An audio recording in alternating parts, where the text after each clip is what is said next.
Hey guys, the biggest question that I have gotten since I did my last video on composting in my tumbler has been, what can I put in the compost tumbler, or for that matter, in your compost pile?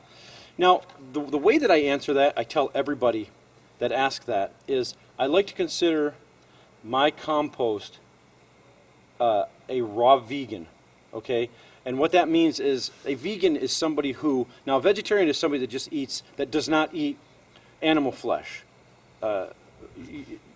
like chicken and things like that. But a vegan is somebody who is a vegetarian, but also does not eat any animal byproducts. In other words, none of the milk from cows or anything like that, and they also don't eat eggs.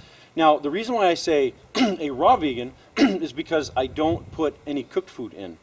Like, I don't put macaroni. I know a lot of vegans will eat macaroni, but I don't put cooked foods in because my experience has been that there's something that happens in the cooking process that doesn't want it to break down, whether it destroys the fiber or something. I'm not sure what happens. I'm not educated in that field. I just know, like, if I put macaroni in here or anything like that, doggone, it just doesn't want to break down sometimes. It just seems to rot. So basically, my pile is a raw vegan. With the exception, I don't put any nuts or oils in. Now, the oils and nuts and stuff just don't want to break down. So I've heard a lot of people that say, yeah, I don't worry about it, I throw it in. I don't do that.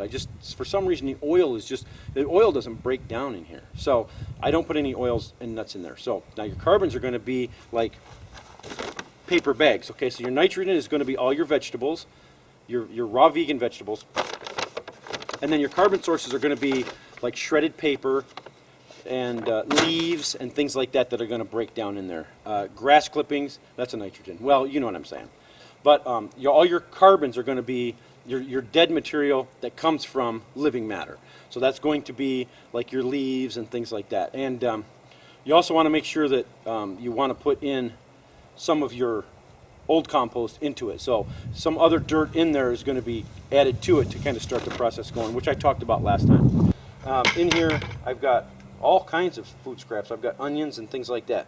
Now, I should add one exception to the raw vegan rule, and that is I do put eggshells in here because eggshells add the calcium and they break down. They seem to break down really well. So I'll crush them up first because they don't want to break down really fast. So that's the only exception to the raw vegan rule, is I do put the eggshells in, and I exclude the oils and nuts. So that's the exceptions to it. So I guess I wanted to make sure I said that before somebody starts typing right away before the video is done, you know. So anyways, yeah, I got all kinds of stuff in here. I do use my coffee grounds, things like that, and there we go, adding more to it. And also, you want to make sure that you keep this moist. Like a lot of times when I have this outside, I'll put my scraps from the kitchen in here and it'll dry out. And so you want to make sure that it's moist. So you want it to be like a wrung out sponge, okay? And you don't want the water just running right through, and you don't want it completely soggy. So anyways, we close that up. And as you can see, my ugly wood pile out here. So whenever I come out and I chop wood or anything like that, or I come out here at least 3 or 4 times a day, I bring the dogs out to run, and I just give this a spin. And the nice thing about this is it's not that heavy, so it's easy to spin. I just give it a good spin, and we're good to go. And I also believe that you got to be careful when you're adding leaves and things like that from certain trees. I know there are a lot of nut trees, walnut trees and stuff like that. I don't put those in because there's a lot of vegetables that don't play well with nuts. You can research that on Google, but there are some people that I've heard that do put them in there, but it seems to be like the walnut oil and things like that. I just think that it causes problems when you go to grow, especially like tomatoes. Tomatoes do not like to grow near walnuts and things like that. So anyways, you want to be cautious of that. And then there seems to be another argument as to whether or not you should put weeds in here.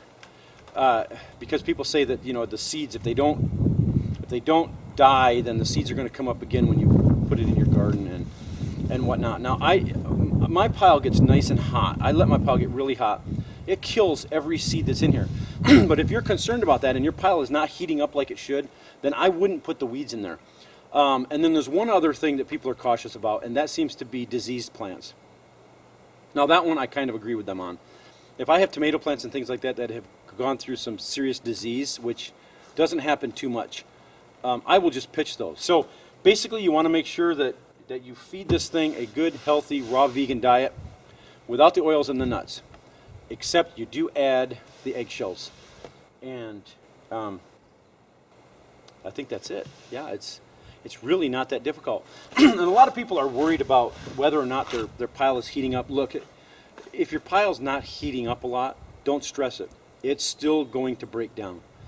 Just keep it moist. Just keep it turned every day, and it's going to happen. So anyways, that's what I add, and that's what I don't add. So kind of use your own judgment, kind of, you know, do a search on the internet and see other people's points of views. But that's my point of view, and for what it's worth. So anyways, what to add to a compost and what not to add to a compost. All right, thanks for watching, guys. We'll catch you later.